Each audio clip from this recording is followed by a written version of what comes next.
अस्सलाम वालेकुम दोस्तों, हम अपनी पिछली बहुत सी वीडियो में ये बता चुके हैं कि यहूदियों की बहुत सी नस्लें और कबाइल हैं। इनमें से कदीम मेसोपोटामिया में रहने वाली एक यहूदी नस्ल ऐसी भी है कि जिनके जिस्मों से एक मुर्दा गली सड़ी लाश के जैसे बदबू आती है।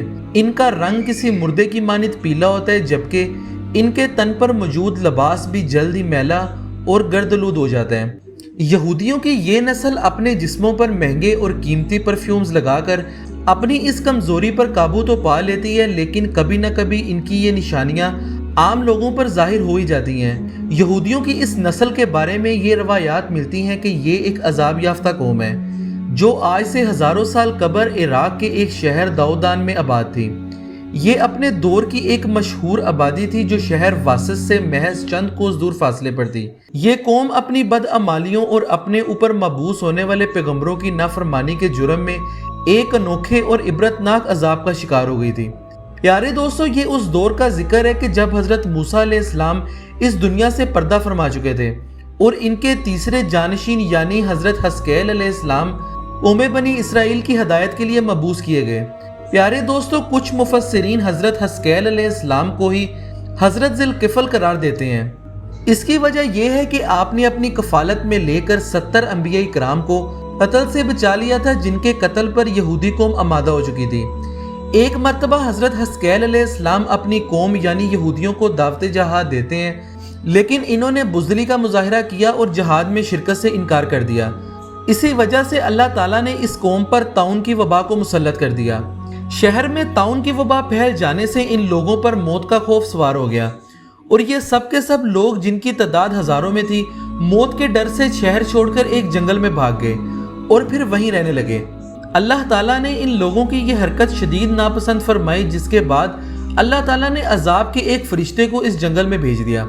इस फरिश्ते ने एक पहाड़ की आड़ से चिंगारते हुए कहा कि मौतू यानी तुम सब मर जाओ।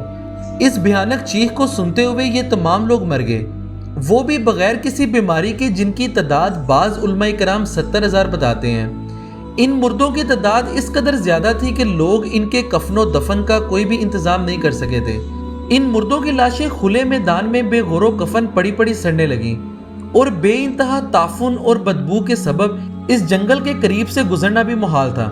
कुछ लोगों ने इनकी लाशों पर रहम खाकर इनके गिर्द एक दीवार उठा दी ताकि ये लाशें दरिंदों से महफूज रह सकें। कुछ ही दिनों बाद हजरत हस्कैल अलैहिस्सलाम का इस जंगल के करीब से गुजर हुआ तो अपनी कौम के 70,000 अफराद की इस नागहानी मौत और बेगौरो कफन लाशों की फरावानी देखकर रंजो गम से इनका दिल भर आया।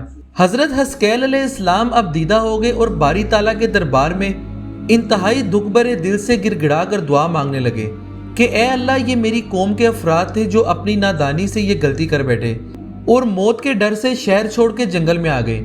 ये सब मेरे शहर के बशिंदे हैं, इन लोगों से मुझे प्यार था और ये लोग मेरे दुख सुख के शरीक थे। अफसोस कि ये कौम हलाक हो गई और मैं बिल्कुल अकेला रह गया। आप निहायत सोजे दिल के साथ दुआ में मशगूल थे कि अचानक आप पर यह वही उतरी कि ए हस्कैल, आप इन बिखरी हुई हड्डियों से फरमा दीजिए कि ए हड्डियों, बेशक अल्लाह ताला तुमको हुक्म फरमाता है कि तुम इकट्ठी हो जाओ।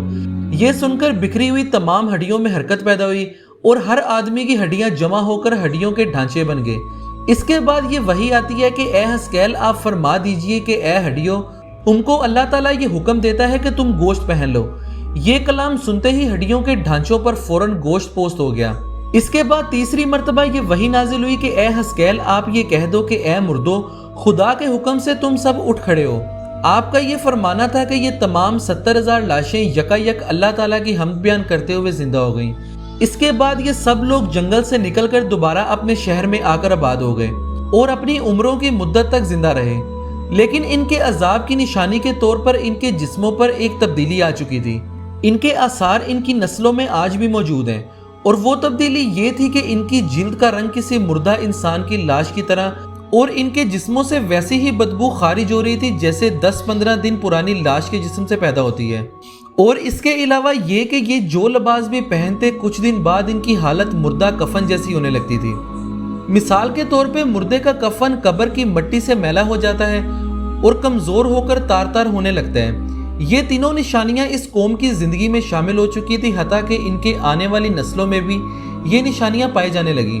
آج ہزاروں سال گزر جانے کے باوجود اس نسل سے تعلق رکھنے والے یہودی اس دنیا بھر میں موجود ہیں اور ان میں یہ تینوں نشانیاں موجود ہوتی ہیں۔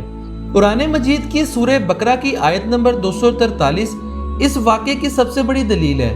اس کا ترجمہ کچھ یوں ہے کہ اے محبوب، کیا آپ نے نہیں دیکھا کہ جو موت کے ڈر سے اپنے گھروں سے نکلے وہ ہزاروں تھے؟ اللہ نے انہیں کہا کہ مر جاؤ اور پھر انہیں زندہ بھی کر دیا۔ بے شک اللہ لوگوں پر فضل کرنے والا ہے مگر اکثر ناشکرے ہیں۔ پیارے دوستو، یہ تھی ہماری آج کی ایک چھوٹی سی ویڈیو۔ آپ کو ہماری ویڈیو کیسی لگی؟ اپنی رائے کا اظہار ویڈیو کے کمنٹ سیکشن میں ضرور کیجیے گا اور میرے چینل کو سبسکرائب اور اپنے دوستوں کے ساتھ ضرور شیئر کیجیے گا۔ آپ سے ملاقات ہوگی ہمارے آنے والی اگلی ویڈیو میں۔ اللہ حافظ۔